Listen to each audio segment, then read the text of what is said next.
Well, hello everyone and good morning. My name is Crystal Nettles and I am with the Orange County Water District. I am thrilled you are joining us today for our webinar, Reverse Osmosis, Getting the Credit It Deserves. We have a few items before we get started. We have an exciting and robust program for you today, but first I wanted to go over a few housekeeping items. As a webinar attendee, you are muted, and this is to reduce background noise. Should you have a question for our speakers, please type your question into the Q&A box located at the bottom of your screen. To keep the webinar moving, speakers will wait until the end of the presentation to answer questions, but feel free to write in those questions as they come to you.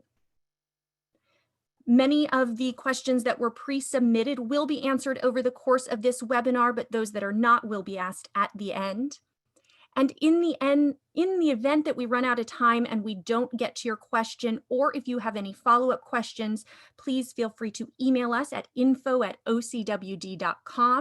We will also have a record of those submitted questions and can follow up with you via email. Finally, this webinar is being recorded and will be posted to our YouTube channel at OCWD Water News, and you'll receive a link to this recording tomorrow via email. Before we get started, I would like to introduce our speakers, Jana Safarik and Rodrigo Tackart. Jana Safarik is a principal scientist at OCWD, where she manages and conducts applied research that supports OCWD's operational goals through experimental design and development of new methods and processes.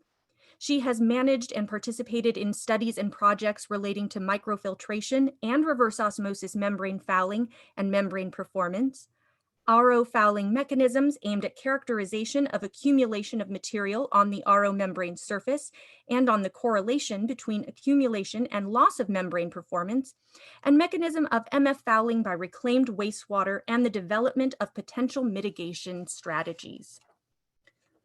Rodrigo Tackart is a registered civil engineer in the state of California and a certified grade 3 wastewater and advanced water treatment operator with 5 years of experience. He holds a Bachelor of Science in Chemical Engineering from UC San Diego and a Master of Science in Environmental Engineering from the Technical University of Munich. He has been engaged in multiple potable reuse projects focused on optimizing monitoring strategies, evaluating treatment train performance, and executing pilot testing for product pre-qualification. Rodrigo has served as project engineer for several projects evaluating novel surrogates to enhance pathogen removal credit for reverse osmosis in potable reuse applications. Welcome, Jana and Rodrigo. At this point, I will hand things over to Jana. So Jana, take it away.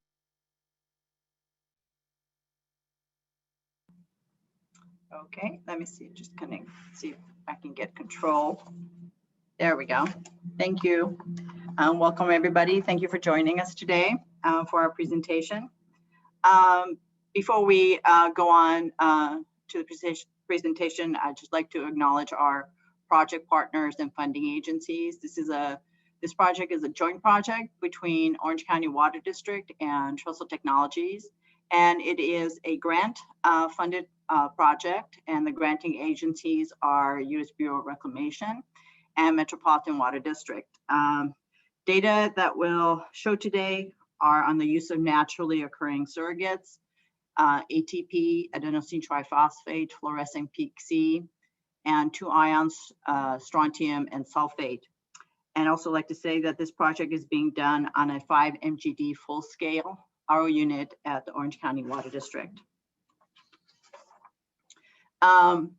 Quick outline of our presentation today. We're going to do a little bit of an introduction, talk about Orange County Water District and the groundwater replenishment system. Then I'll hand it over to Rodrigo, and he will go talk about the surrogates and pathogen crediting for RO. And then I'll come back and talk about the results of the project and conclusions.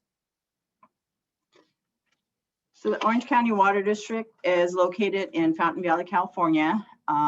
We're about halfway between Los Angeles and San Diego.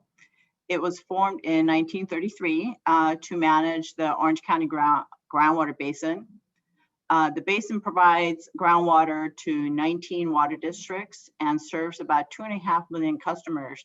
And the graph on the right-hand side of the slide shows the boundaries of the district. The boundaries are from the coast, from the Pacific Ocean, going inland towards San Bernardino in the mountains.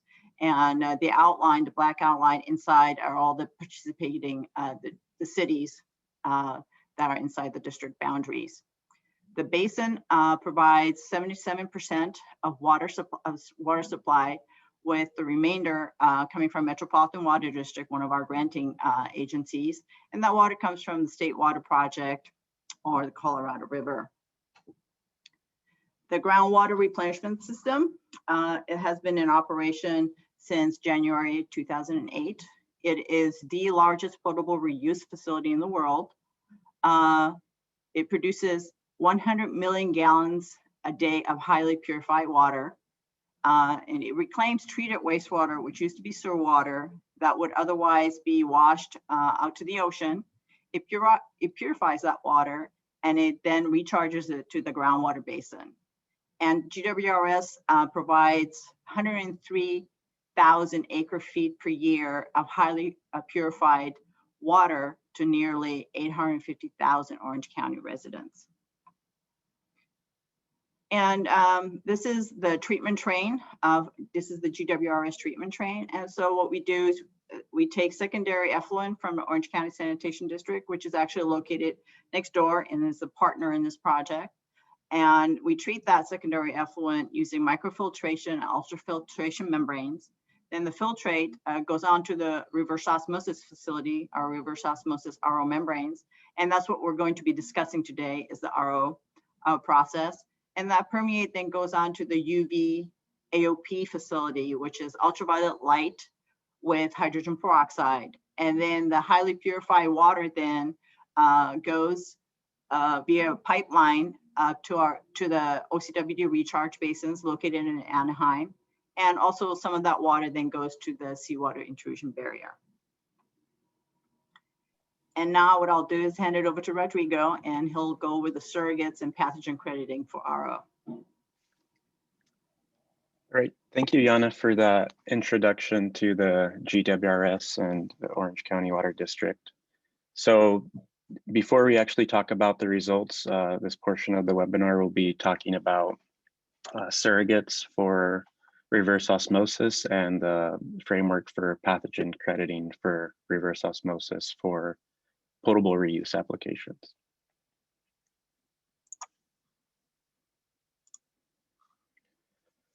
So to begin, reverse osmosis, it is a very well established and used purification technology with the use of a membrane where you have a feed stream that has the constituents that you're trying to remove. And with the use of a semi-permeable membrane, you're able to allow passage of water and exclude the majority of these dissolved constituents in the water, which can include pathogens also. And it is a form of cross-flow filtration where you have essentially 3 streams. You have the feed water, the permeate, which is the water that then goes through this membrane. And then there is a residual stream, which is called the concentrate. And this technology has been, developed over the years and perfected. And here's just a schematic of the layers that are on the semi-permeable membrane. And really it's a polyamide layer on the top and 2 other layers that really give it some rigidity and allowing, the passage of this water while excluding these dissolved constituents.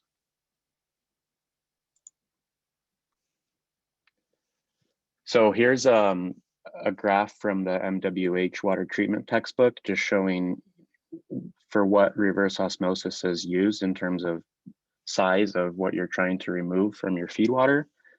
And as you can see here on the bottom, I highlighted the reverse osmosis, what it can really treat versus 3 pathogens here that we have the expectation can be in wastewater effluent, virus, giardia, and cryptosporidium, and those are larger in size as to what reverse osmosis can treat and remove.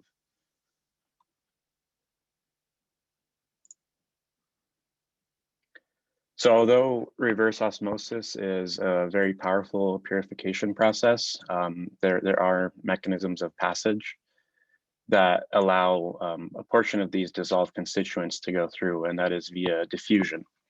That's to say that also these pathogens, which are much bigger in size, those cannot go through this mechanism of diffusion if through this polyamide layer that's in the reverse osmosis membranes. Now, if you were to have a imperfection on the surface of your membrane or some kind of hole in the membrane itself or a seal that's missing, then you would have an additional mechanism that would be then the advection. And that would be then allowing a much greater degree of these dissolved constituents to go through, and also the pathogens as well. And this is actually important to recognize because when we're monitoring systems, it's very important that we are able to identify something like advection occurring, because then that's the concern of passage of pathogens.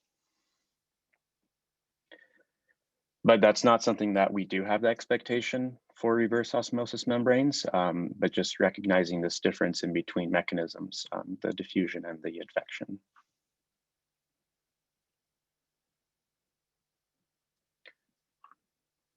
So pathogen crediting for potable reuse in California, it is, there is this expectation that there are pathogens in wastewater effluent that we're looking to purify with multiple processes. So we have to use these processes to make that water free of these pathogens. And the state of California has a credit-based approach where you must demonstrate for each process on an ongoing basis that your pathogens are being removed. And that's really what we'll talk about for reverse osmosis on how that is done. But really, before I go there, just showing here this table of what is required for a project like GWRS. It's a type of groundwater replenishment project, and that requires in total, so with all the treatment processes combined, 12 logs of virus, 10 logs of giardia, and 10 logs of cryptosporidium removal. And for those unfamiliar with the log-based removal, the 12 logs equals 99.10 additional nines % removal. So really a great deal of removal has to be demonstrated by your processes in total. And this is really to be protective of public health. So for a project like GWRS, they have to meet that 12, 10, 10 required log removals for the pathogens. And this table here is just showing in total what these processes achieve to get to that minimum required at least. So yeah, Jana spoke about how the treatment train of the GWRS is made of. And it's membrane filtration, the reverse osmosis, and then the ultraviolet advanced oxidation process. And then the state of California also recognizes underground retention time for virus removal credit. And the total here, you'll see that either meets or exceeds the minimum required for the pathogens that you must demonstrate this log removal for. So for this webinar, we want to understand more for what is done for reverse osmosis, how this 2 logs is demonstrated, what's really happening with the reverse osmosis membranes itself, and where we can go from there to get these credits to really closer to what RO deserves. So currently GWRS uses total organic carbon removal approach by measuring this total organic carbon in your feed, and in the permeate of the reverse osmosis process. And this is done on an online basis with pretty sophisticated analyzers that measure continuously. And here you can see for this 2019 data, the concentrations in the feed were between 7 and 8 milligrams per liter of total organic carbon, and in the permeate, often or typically below 0.1 milligrams per liter. And for those, just some background on total organic carbon, it's really a bulk parameter that is made up of a number of contributors, and some of those are organic matter from natural sources, synthetic organic compounds, and municipal wastewater discharge. So these compounds vary in size, but they are much smaller than the pathogens that we're demonstrating credit for in terms of size. Yeah. So by measuring this TOC in the feed and in the permeate, you're able then to calculate the log removal. So really applying this equation here, concentration in the feed and concentration in the permeate, taking the log of that. And then by plotting the same 2019 data, you get these two logs or 2 logs higher that was shown for the reverse osmosis process using TOC as your surrogate to demonstrate pathogen removal. So yeah, just to emphasize the point, so right now GWRS uses total organic carbon as a conservative surrogate for RO pathogen removal.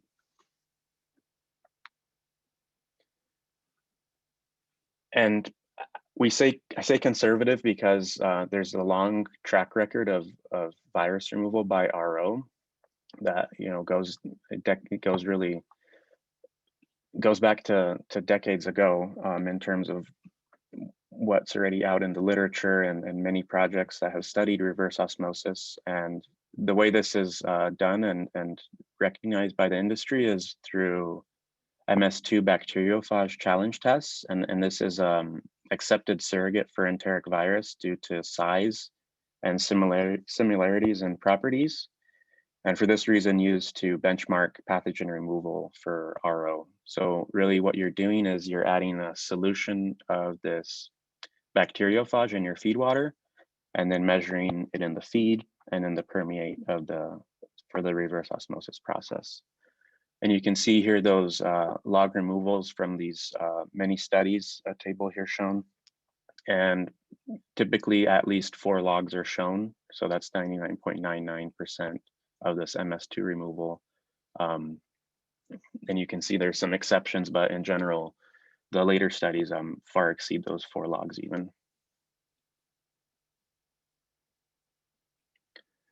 So really with that knowledge of what's being done right now using something like TOC as a surrogate and what we actually know that is occurring in terms of pathogen removal, we want to, explore alternatives of what we could do to get credit closer to what RO is actually demonstrating. So this is kind of a framework or some points to really consider when looking at such alternatives. So something that you can measure with an established method is important.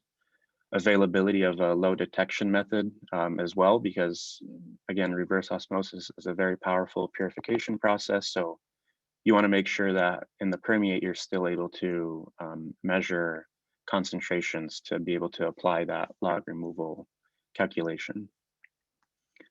And then measured online would be an ideal case scenario. So you have this continuous really capture of your system in terms of membrane integrity. That's not to say that grab samples shouldn't be considered, that they are worthy of consideration.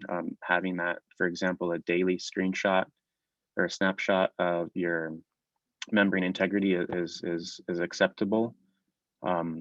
In fact, membrane filtration, the process that precedes reverse osmosis, that's the approach that's done. It's on a daily basis, it's demonstrating that integrity. So kind of making that analogous comparison here for RO, something like a grab sample could do that. The most important thing for any surrogate that is being considered is that it must be conservative to virus removal and indicate when the membrane integrity has been compromised. And really ability to meet regulatory requirements is important as well. And an example here is just acknowledging it and being consistent with language of the available guidance in this membrane filtration guidance manual, such as the direct integrity test.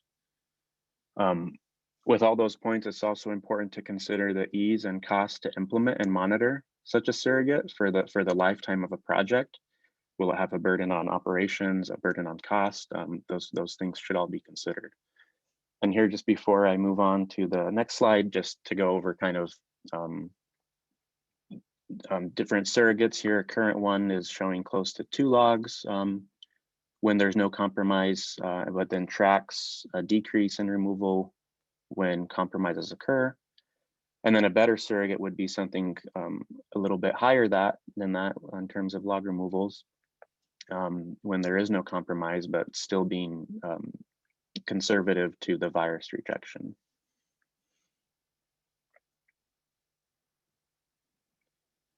So there's been a lot of work already that's been done for surrogates for reverse osmosis. Here's just a non-exhaustive list of a few of those. Won't go over in too much detail, but really the current accepted standard is conductivity and total organic carbon. Those are done online. There's some drawbacks for TOC, that there's some maintenance that's required for the analyzers, which are pretty sophisticated instruments. And then the LRV potential is typically limited to no more than 2.5 logs, and even lower for conductivity. Something that's kind of come up more recently as a viable surrogate for reverse osmosis is strontium, and that's often at high enough concentrations in the feed water that you're able to measure in the feed and in the permeate to calculate that log removal value. And there are a few projects that have been already accepted to use strontium, which we'll talk about in the next slide. There are some drawbacks for strontium. Online monitoring capabilities aren't available to our understanding, which means then having a dedicated instrument on site or off site where you have to turn around results very quickly will be required. And then also having upkeep and having staff to operate it as well. And then concentrations in the feed water for strontium should also be considered, so it's something plant specific. And then really why strontium has been looked at a little bit more is that it does give you higher log removal values than the current methods, TOC and conductivity. So it's attractive in that sense. Different category of surrogates are those that are spiked, and that means really something that is added to the feed water, whereas the others were ambient or naturally occurring. So the first one here that I'll mention is a fluorescent dye called 3D Tracer, and it's a proprietary package system along with a fluorometer by Nalco Water Company. The LRV potential is similar, a little bit higher than strontium, past studies have shown. And this dye is NSF certified, very low detection limits of these fluorometers, which then allows you not to have to add too much of this dye. So that's a good thing. But then on some drawbacks are, needing to add this dye to your water. It is a proprietary technology. And then some of the reasons that it may be potentially too costly for smaller systems. A microbial surrogate, we spoke about one example, the MS2. That is kind of your true surrogate to a virus or a pathogen that you're looking to have a surrogate for. This, would give you LRVs that are pretty much that to what you would get for a pathogen.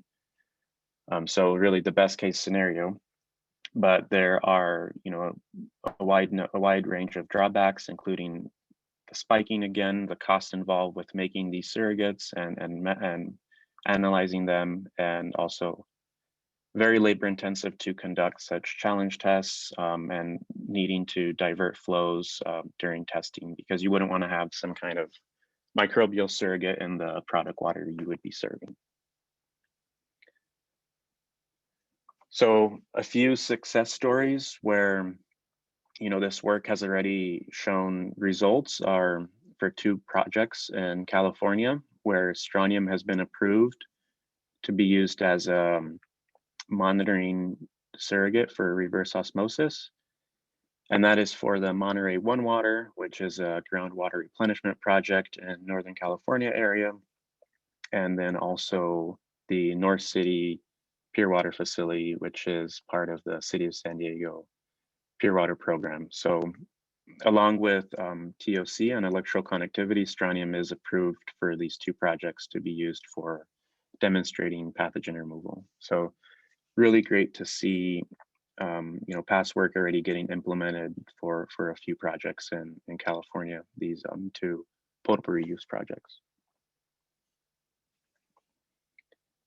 So before I hand it off back to Jana, just want to go, going into this project with GWRS, we wanted to really leverage this current state of the science to really kind of give us that jump start on what we should be considering for pathogen removal with these surrogates for RO by focusing, in this case, on constituents that are naturally occurring in the feed water, and also emphasizing on online methods when feasible. And then I think really the highlight of this project is, in addition to others, is really sampling and monitoring was done on a 5 MGD RO unit, and that's one of the the full-scale RO units that make up the 100 MGD product water at the GWRS. So here's just a figure here with showing really a portion of one of those the RO unit where the monitoring was done. And in specific, the one that was tested was fitted with Hydronautics ESPA2 LD membranes installed in 2016. So with that, I'll pass it back over to Jana to go over our exciting results. Thank you. That was great overview and introduction, and a lot of work being done. So let's see if I get control. Okay, I will continue with the presentation. The results for the 4 naturally occurring surrogates that we tested, and those were 2 ions, sulfate and strontium, and adenosine triphosphate, or ATP, and fluorescence peak C. So before I go on to the results, I just kind of want to quickly summarize the findings that we'll be presenting. Kind of, you can keep them in mind as we go through. All surrogates that we tested showed higher LRV than the currently standard surrogates used, TOC and conductivity. 3 of the surrogates, strontium, sulfate, and ATP, were the strongest candidates from our testing, but fluorescent peak C was also noteworthy, but a little bit more conservative, and you will see the results in the following slides. So the first surrogate I will present is ATP, or adenosine triphosphate. ATP provides energy to living cells. It's considered to be the molecular unit of currency, meaning that all viable cells, living cells, produce ATP. Without it, they cannot function. ATP is present in 2 forms, as cellular ATP and free ATP. And for this study, we specifically measured ATP. So we measured ATP in the RO feed water and RO permeate water. Cellular ATP is contained inside the cell itself, and it is often used as the indicator of total living biomass quantity. Free ATP, on the other hand, is the portion ATP that is released from the dead cells and is free flowing in the feed water. There are many. There's quite a few methods out there that can measure ATP.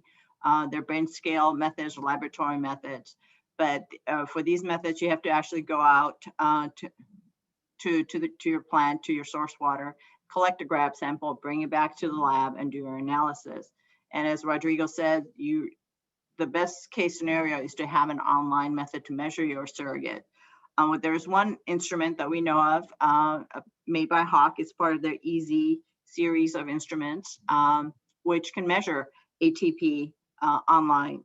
It can collect and analyze free ATP samples as often as 7 minutes. And this is actually the image, the picture you see on the slide. That's the actual unit that we used for this study. So this chart shows approximately 5 months of continuous online ATP data. And over the 5-month period, the average ATP LRV was 2.96, which is higher than what Rodrigo mentioned earlier for TOC and conductivity. There is diurnal variability in the RO feed water, the yellow data points on the graph. The higher ATP concentrations were and usually are between about 11 a.m. and 3 p.m. And these fluctuations propagate into the RO permeate, and RO permeate are the green data points that you see on the graph. And the blue data points are the calculated LRVs, and obviously they will also have diurnal variations because they're calculated from the RO feed and ROP. The average LRV, as I said, was 2.96, and that LRV fluctuated with a minimum LRV of about 2.6, and the maximum LRV over the study period was 3.3. The diurnal fluctuations are most likely due to the water that's coming from the sanitation district. These similar fluctuations we see in our GWRS feed water that comes into the plant. And these fluctuations are typical for wastewater treatment facilities. The next surrogate investigated in this study, it was and is humic-like fluorescence dissolved organic matter, or peak-C.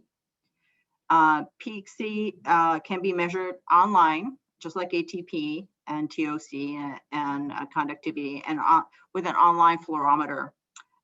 This is a picture of the fluorometer used in the study. It is a Turner C3 model. It's fairly inexpensive and requires no reagents or treatment, and it's fairly easy to install into the facility. It has a feed line and effluent, and the water just flows through and the instrument just collects data. Peak-C excites at 330 nanometers and it emits at 450 nanometers. A study that was done in 2012 showed that there was a strong correlation between the humic-like substances and membrane performance, which is measured as transmembrane pressure. There was better relationship with humics rather than some of the other fluorescent organic matter peaks, such as tyrosine or tryptophan.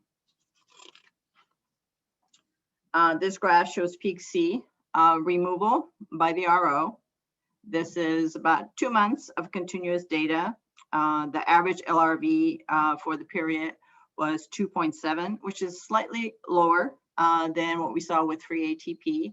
The minimum over the period was 2.27, and the maximum was as high as 3.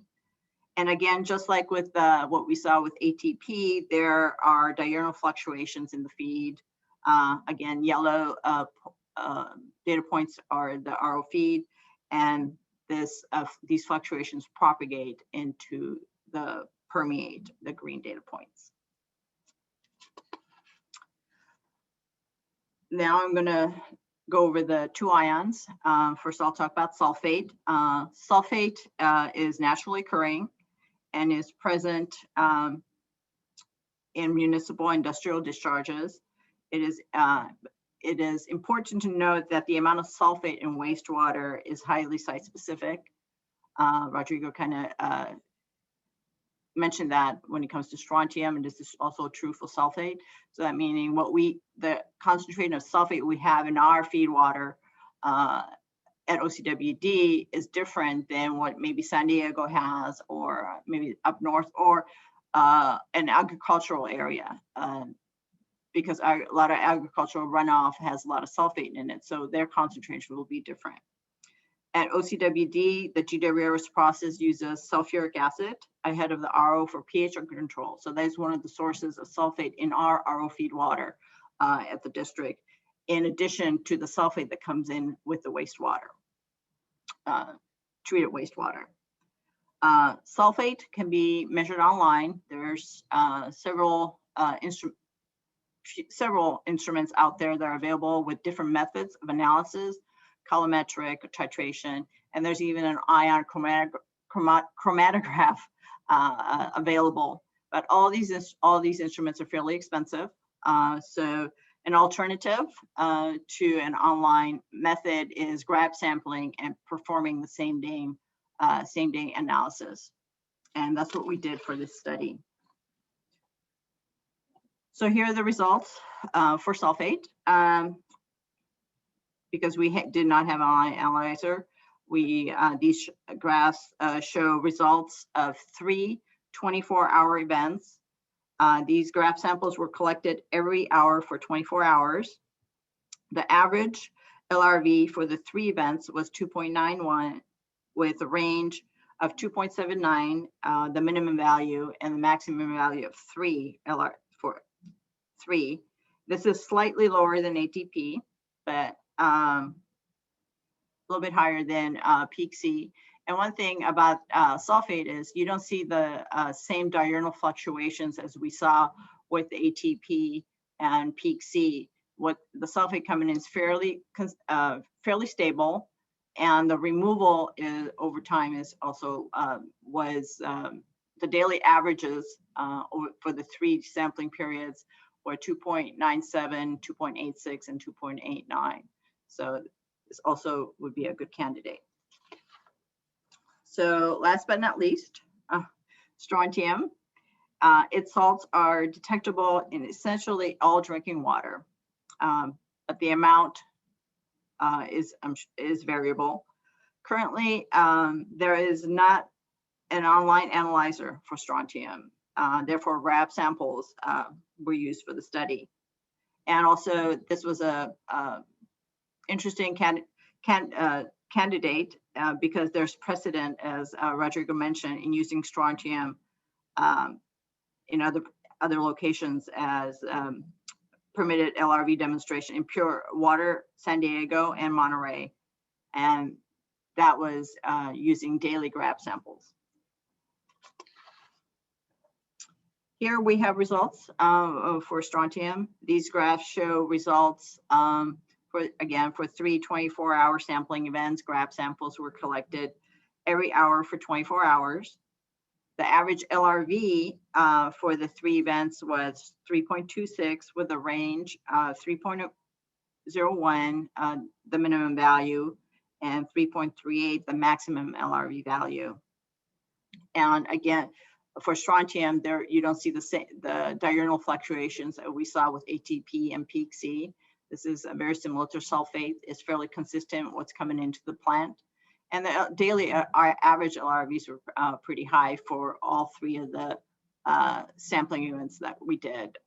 Back in March of 2019, it was daily average is 3.29, and June 3.24, and February 3.24. So strontium was pretty much always above 3. This is just an overview of the study findings put into one table. The first 2 surrogates, the first 2 lines are the ion strontium and sulfate. These were, just to review, were analyzed via grab samples, with strontium having the higher of the 2. The next 2 lines, free ATP and fluorescence peak Cs, those were measured continuously online, with free ATP of the 2 being higher, but actually free ATP being the second best removal. And you can see that all 4 of these surrogates LRV values were higher than the standard surrogates currently used, TOC and EC electric conductivity. And I just want to note that these TOC and EC measurements were collected in parallel with the free ATP and peak C surrogates. They were all running in parallel during the study. So in conclusion, the goal of this project was to evaluate naturally occurring surrogates to increase virus removal credits for RO membrane treatment process. So all surrogates showed higher LRV than currently used. Surrogates TOC and EC, strontium, sulfate, and ATP were the strongest candidates. Fluorescent peak C was also noteworthy, but not a little bit more conservative, but it should not be discarded because it was still better than TOC and EC, but it's less costly and easily measured. So you kind of have to weigh the pluses and minuses of the two processes. And based on this project data, OCWD actually tends to propose one or more of the alternative RO integrity surrogates for their draft Title 22 engineering report to supplement TOC and EC for the GWRS process. And with that, I think we're open to questions, and I think Crystal is going to take over. Thank you so much, Jana, and thank you to you, Rodrigo, as well, both of you, for your very informative presentation. As Jana mentioned, at this time, our speakers will take audience questions. As a reminder, if you have a question, please type it into the Q&A box. You know, there was already one question answered in writing, so you can go and check that one out. We're going to do our best to get to all of the questions, but in the event we run out of time and don't get to yours, if you submitted your question non-anonymously, we do have a record of that, so we can follow up with you via email after the fact. And you can always email us at info@ocwd.com. So with that, the first question actually came to us prior to the webinar, and it is, can this system be implemented in other countries? What resources are there for big city projects and how to get started? Rodrigo, you want to take that, or since? Yeah, I mean, if it's right. I mean, in the context of system, I'm thinking in reverse osmosis. Yes, it could be used in any country really, and these surrogates, again, and then regulations may be different depending on where you are. So that's something to keep aware of as well. That, you know, you want to definitely demonstrate integrity of your membranes, but, you know, being aware of what the regulatory requirements are to be consistent with that. And how to get started. I mean, yeah, that's kind of an open-ended question. So, I mean, yeah, there's many ways. Yeah, if a follow-up is needed, please let us know. Thank you. Our next question comes to us from Stephen Gray, or Stephen Gray. I apologize if I mispronounced that. Do you have LRV expectations for bacteria? You had Giardia and crypto, but no bacteria LRV. Yeah, that one. So again, just with the context of the regulations, state of California requires demonstration of virus, Giardia, and crypto. Bacteria is not required for demonstrating the LRV. So if being consistent with the regulations. Yeah. Yeah. So I just kind of want to add that bacteria are larger than viruses. So for an RO membrane, if you do remove a virus, and you get a good log removal, it's kind of understood that you're probably removing the bacteria as well. And bacteria are removed size exclusion, not diffusion, like for example, like strontium and some of the surrogates that we talked about. So you remove. So using a virus and a surrogate is much more conservative. So you will remove the bacteria as well. Thank you. Our next question came to us anonymously, and it is, did you see any changes in ATP concentration in relationship to membrane fouling? That I really can't answer that because we didn't try that, but we do have, actually I can answer that. This study actually was done on a set of membranes that have been in the plant for about 5 years, and we get very good removal, almost 3 for ATP. And actually, the membranes in that RO unit just recently, last month or so, were removed, and we did collect some additional ATP data and on these new membranes, and the LRV, the removal of ATP was similar to what we saw with the older membranes. So that kind of answered that question. Thank you, Jana. Our next question, and I apologize in advance if I mispronounce your name, Arun Subramani. In 2014, the Water Research Foundation did a study through MWH Victoria University at OCWD, looking at ZAP's technologies to identify promising surrogates and also nanomaterials done in Australia. Can ZAPs be used for strontium detection? Was it evaluated? Were there any other studies in the past 6 years with the use of nanomaterials for LRV credits of RO systems? And does it still hold any promise? Sorry, that was a very long question. I remember the ZAP study done at OCWD. I personally did not work on it, but I remember it.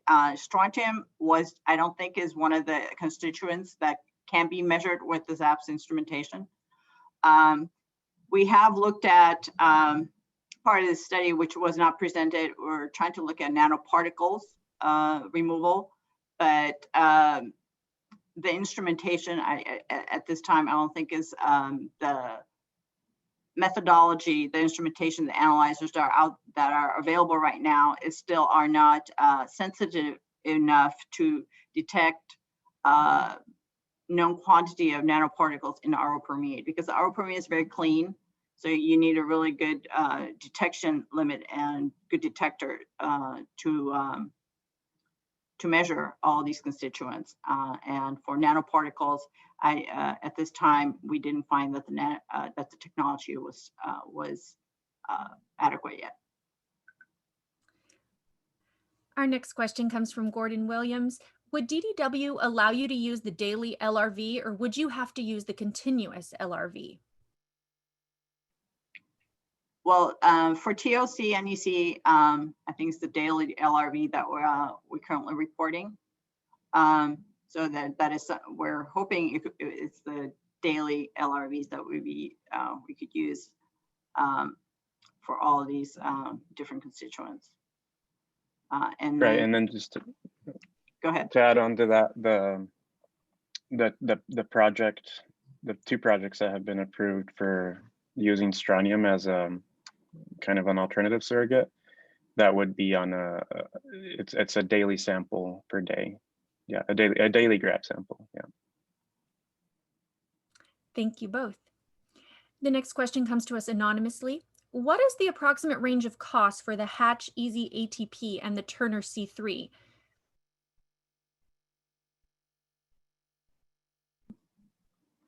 So the Hawk instrument, I think it's in the $50,000, between $50,000 and $60,000 for the instrument. The fluorometer C3 is a lot less expensive. Absolutely, it's around $6,000 for the unit that we purchased. So yes, there's a big difference. And there's for the ATP analysis, there's consumables that you need to purchase, which are also fairly expensive. The luciferase and the standards. Thank you. The next question comes from Anthony Kennedy. Would you be worried about biological ATP degradation between the RO feed and permeate?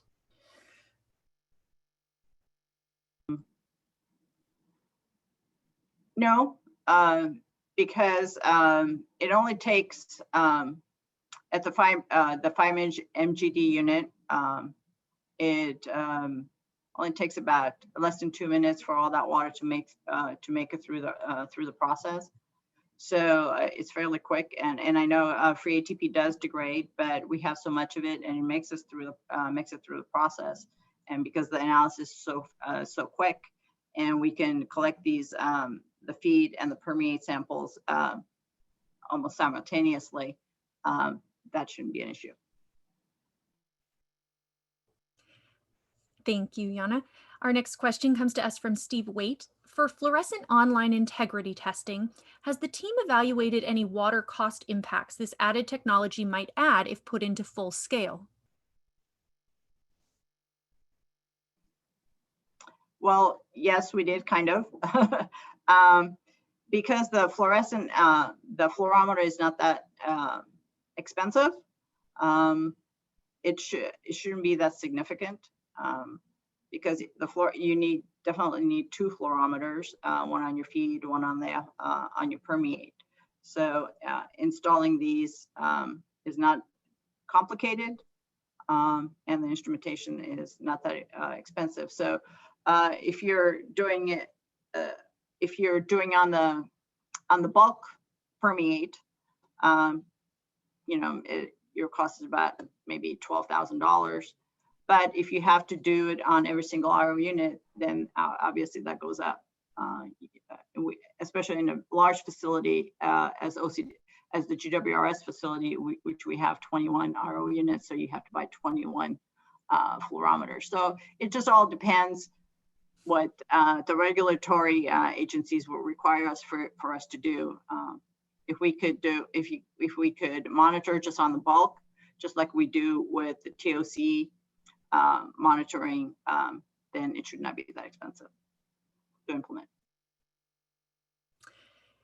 The next question comes to us from Scott Miller. Can you confirm that the Easy ATP analyzer only measures extracellular ATP and does not involve a pre-lysis treatment step to turn cellular ATP into extracellular ATP? Yes, so the ATP analyzer, the HAK ATP analyzer, can actually measure both cellular ATP and free ATP. And they're 2 different methods. So what it does, if you want to measure cellular ATP, it brings your feed water in, and it actually has a sonicator to break up the cells, and then it measures the cellular ATP, and it's kind of a dual measurement. But the free ATP that's coming in is only measuring free ATP. It does not break up the cells ahead of time. It just kind of it analyzes only what's in solution. So yes, so we're pretty confident that it just measures the extracellular or free ATP, and it's also standardized with ATP standards. Before we get into any other questions, I did just want to mention, we are nearing 11 o'clock. Our speakers have graciously agreed to stay on just a few minutes past 11 to get to some of those extra questions. Looking at the number of questions we have right now, it's anticipated we unfortunately won't be able to get to every question. But if you did submit it non-anonymously, we are able to follow up with you via email after this webinar. And of course, you can always send additional questions to info@ocwd.com. So I just wanted to let everyone know that, but we will get to as many as we can. All right, the next one comes to us from Stephen Gray. Were there any MS bacteriophage testing done at the same time as the strontium, ATP, sulfate, and peak C measurements? No, there were not. We'll get through a lot of questions if you're that quick on the answers. All right, thank you so much for that one. The next one comes from Chris Villes. I apologize if I mispronounce your name.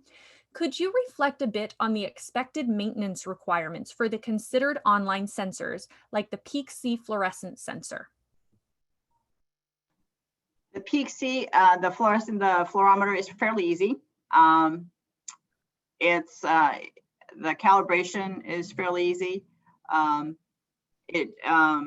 it comes in, it just has it has a cap on it, and it's easily removed, and you can easily clean the probe and just kind of close it up again. and it's back online. So the maintenance for the fluorometer is fairly simple and inexpensive. Thank you. The next question is from Brian Bernados. Can the online measure other peaks besides C?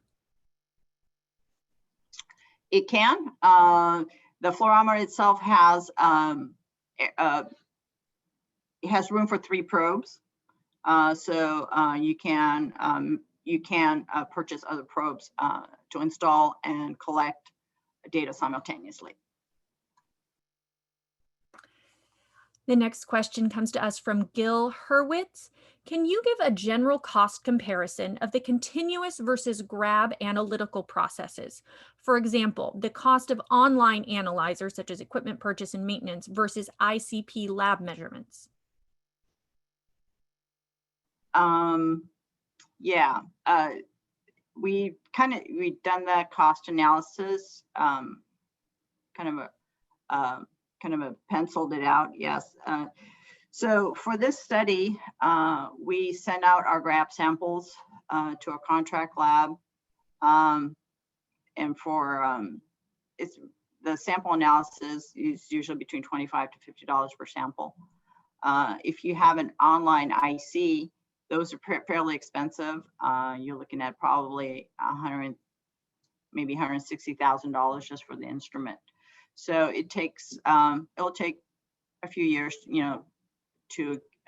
for payback. But we also have a water quality laboratory here at the district, which could potentially do the grab samples. So the cost would be different. Either way, it's not an inexpensive process. But doing an online IC over the years coming down, if that is approved and you can get that 3 log removal credit, it's probably cost effective, as I'm told by our operations manager. Thank you. And as we near 11 o'clock, I just wanted to remind everyone that we are recording this webinar. So if you do need to leave us at this time and can't stay for the additional questions, you will receive a link to the recording. So we completely understand, but both Jana and Rodrigo will stay just a few additional minutes to answer a few more questions from the audience. So our next one comes from Michael Miyahira. What are the prospects of online strontium and sulfate monitoring instrumentation being developed in the near future?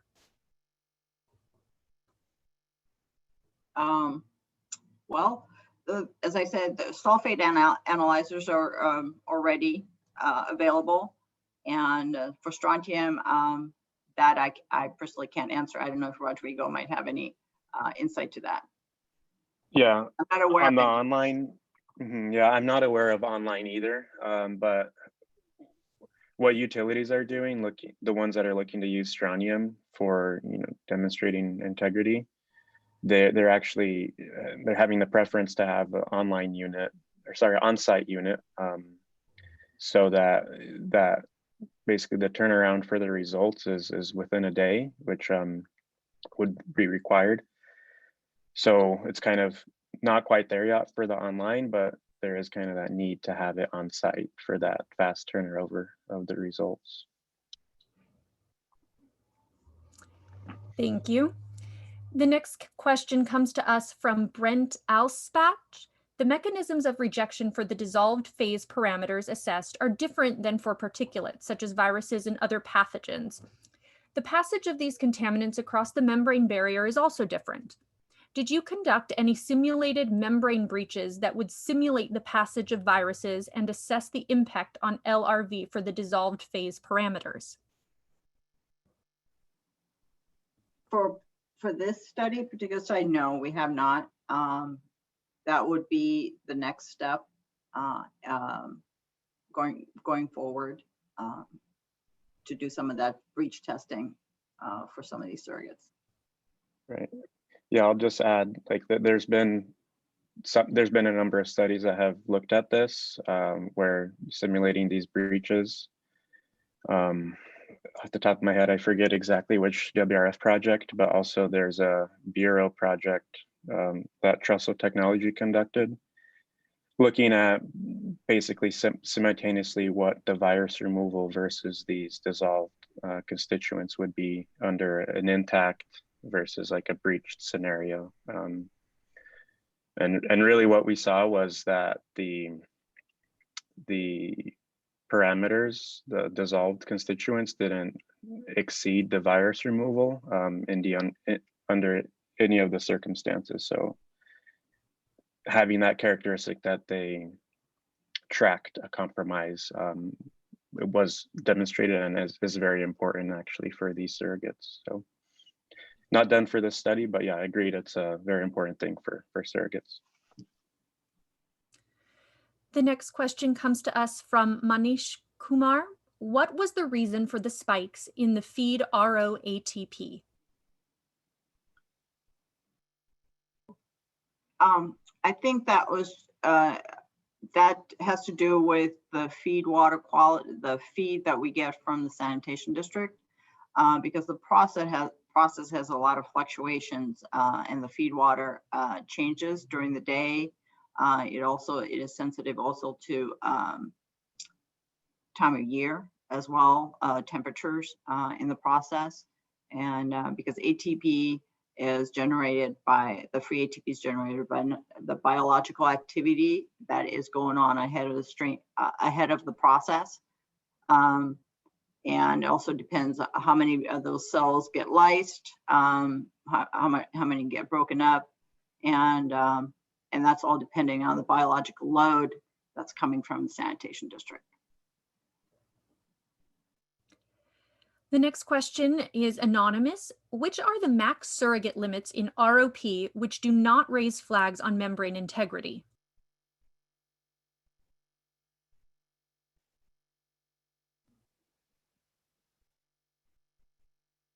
Can you repeat that? Sure. Which, or you may reference what, are the max surrogate limits in ROP which do not raise flags on membrane integrity? Rodrigo? Yeah, that goes along with identifying if there is a problem with, if you see a sudden decrease in your surrogates, that's important, and it is something that has to be spelled in for a case of potable reuse project in the operations plan or the operations optimization plan, basically establishing those windows where you're not having an alarm for when you're measuring these surrogates used for RO integrity. So it's really site specific and surrogate specific, put it that way.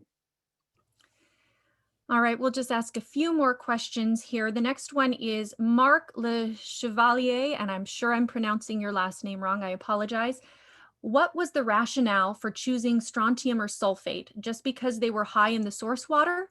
What about other minerals such as calcium, sodium, etc.? Go ahead, Rodrigo. Yep. That's one reason. The concentration in the source water was high enough to really measure the concentration still in the permeate. And that goes along with the methods too. In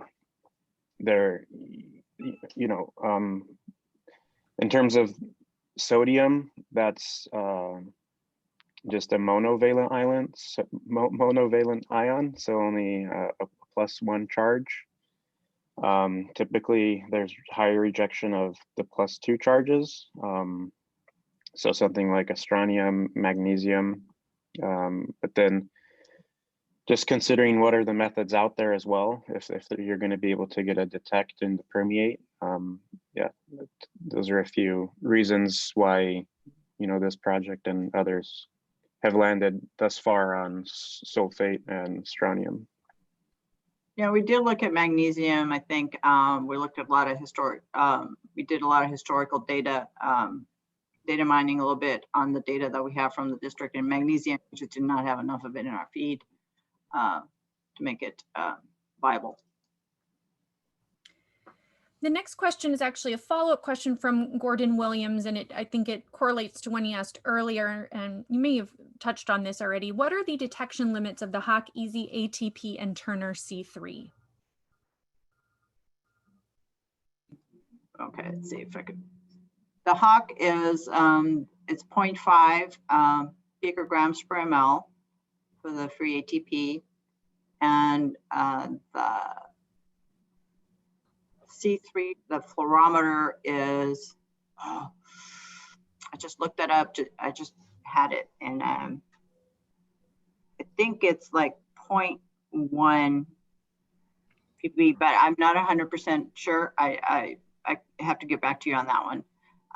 My units in my head are not correct right now, so I think we can get back to you on that. All right, and we are going to do one more question. I know there are a lot of unanswered questions in the Q&A box. Again, if we did not get to your question, we will follow up with you via email. If you did submit a question anonymously and would like a response, please email us at info@ocwd.com. But as the final question for today's webinar, it comes from Donald Bentley. Are the regulators aware of your work, and are they being kept abreast of your findings as you proceed? Yes, they are. And actually, Brian asked one of the questions earlier. So yes, they are. And the district is actually working with the regulators, and they are going to submit a new Title 22 engineering report for additional for permitting, because the district is actually undergoing an expansion from 100 milligallons per day to 130 milligallons per day. So we have to reapply for the permit, I guess. So I'm not a regulatory expert, but we are definitely in contact with the regulators. Well, thank you both so much. And thank you all for joining us today. That is all the time we have. I do hope you found this webinar useful. And again, if we didn't get to your question, I'm very sorry. There was a lot of interest in this topic, a lot of great questions submitted. As a reminder, this webinar was recorded and will be posted to our YouTube channel at OCWD Water News. You will also be emailed a link to the recording tomorrow. OCWD does host webinars every month on a variety of topics, some technicals like this one, some non-technical for more general audiences. We also offer virtual tours of our groundwater replenishment system for both technical and non-technical audiences. So I invite you to visit our website, ocwd.com, for additional information and to register. Thank you again, everyone. Have a wonderful day.